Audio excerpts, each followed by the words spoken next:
नमस्कार, इस समय हम मौजूद हैं आईआईटी कानपुर में। आपको बता दें, आईआईटी कानपुर में अब एक ऐसा शोध किया गया है जो देश भर के जो ऑटिज्म पीड़ित बच्चे होते हैं उनके लिए बहुत ही मददगार साबित होने वाला है। हम आपको बताना चाहेंगे कि अब ये इस तरीके के बच्चों की जो सोशल कम्युनिकेशन स्किल होती है इसको बेहतर करने के लिए जो रोबोट है वो मदद करेंगे। ऑटिज्म पीड़ित बच्चों में दो चीज़ें बहुत खास हैं। ठीक है। पहली बात ये कि वो आम जनता से, किसी भी व्यक्ति से वो नज़र मिलाना, उनसे बातें करना उनको बिल्कुल पसंद नहीं है। जी सर। तो ये इसको हम एक इनएबिलिटी के रूप में ले सकते हैं। जी। पर जो उनके भीतर एक इंटरेस्टिंग एबिलिटी है वो ये कि जो निर्जीव चीज़ें होती हैं, इनएनिमेट ऑब्जेक्ट्स हैं, उनके प्रति उनके मन में बहुत फैसिनेशन होता है।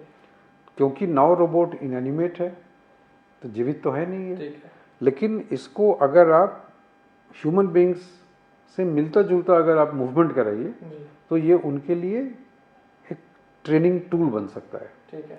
ये बेसिक आइडिया ये था। ठीक है। और हम लोगों ने यहाँ से शुरुआत की। जब आपके अंदर एक सोशलाइजेशन होता है तो आप दूसरे की भाषा समझते हैं, दूसरे के हाव भाव समझते हैं, और भाषा और हाव भाव दोनों को अगर मिला दीजिए तो आप अगले व्यक्ति की क्या मंशा है वो आप समझ सकते हैं। वो क्या कह रहा है, उसकी क्या मंशा है, दो चीज़ आपने समझ ली तो आपको ये पता है कि हमें कैसे अब रिस्पॉन्ड करना है। इन बच्चों के साथ समस्या है कि ये दोनों चीज़ नहीं समझते, न उनको भाषा ठीक से समझ में आती है उनकी, और बाकी के जो हाव भाव है वो भी ये नहीं समझते।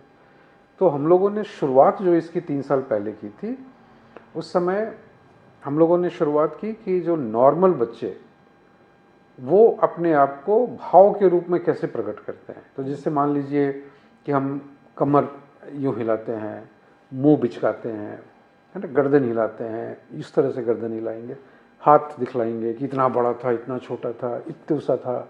तो जो शब्द है और जो भाव है उसका एक सिंक्रनी पैदा करता है। तो नॉर्मल छोटे बच्चे कैसे कम्युनिकेट करते हैं इसको हम लोगों ने रिकॉर्ड किया। और फिर एक दूसरे सेट लिए हमने बच्चों का, जिनको ये दिखलाया कि ये तुम भाव देखो और बताओ कि ये कौन सा भाव था। और वो भाव जिनको कि मेजॉरिटी ने कहा कि ये खुशी जाहिर कर रहे हैं, ये गुस्सा जाहिर कर रहे हैं, ये डिस्कम्फर्ट जाहिर कर रहे हैं, उन चीज़ों को हम लोगों ने नाव रोबोट में प्रोग्राम किया। तो अब ये नाव, क्योंकि ये भारतीय रोबोट नहीं है, अब ये भारतीय बच्चे किस तरह से अपना हाव भाव प्रकट करते हैं उस तरह से इसने करना शुरू किया। नाव रोबोट का जो स्पेशलिटी ये है कि इसको पास 25 डिग्री ऑफ फ्रीडम होता है, यानी कि ये 25 दिशा में अपने आप को घुमा सकता है।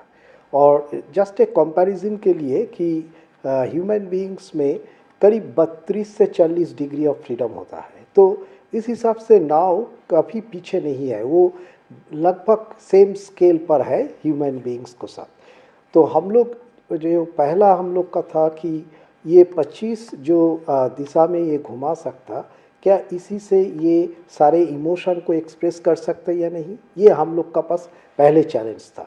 और वो पहले चैलेंज में हम लोग जैसा जो emotion professor Brajbhushan psychology expert जैसा हम लोग को बोला है, तो वो सारे इमोशन का अगेंस्ट में काफ़ी सारे जेस्चर्स क्या होगा, पहले नॉर्मल बच्चों से हम लोग रिकॉर्ड किया, फिर उसको हम लोग प्रोग्रामिंग किया कि कैसे ये सब मोशन ये 25 डिग्री ऑफ फ्रीडम से हम लोग दिखा सकता।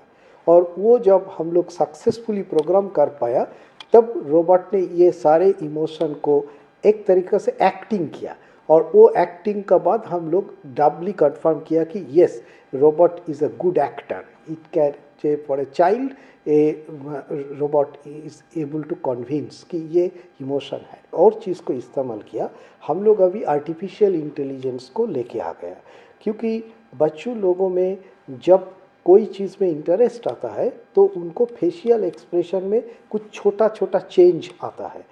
तो अभी जो आर्टिफिशियल इंटेलिजेंस हम लोग इस्तेमाल किया है, जो बिल्कुल नया तरीका का है, तो वो उसमें हम लोग क्या किया है कि CNN कन्वोल्यूशन न्यूरल नेटवर्क और GNN ग्राफिकल न्यूरल नेटवर्क दोनों को एक साथ उपयोग किया है। कानपुर सिटी में 2 डिफरेंट सेंटर्स पे हम इस रोबोट को लेकर के काफ़ी सारे ऑटिस्टिक बच्चों के साथ सेशंस भी कर चुके हैं। वेरिन वी हैव सीन, जो हमने सर ने बताया कि 3 सेट ऑफ एक्सपेरिमेंट्स हैं। पहला एक्सपेरिमेंट जो कि हम देख रहे थे बच्चों में कि नेम कॉलिंग में बच्चे किस तरह से रिस्पॉन्ड करते हैं, कि बच्चे का अगर रोबोट नाम बुला रहा है या अगर कोई नॉर्मल इंसान नाम बुला रहा है तो बच्चे का क्या प्रेफरेंस रहता है।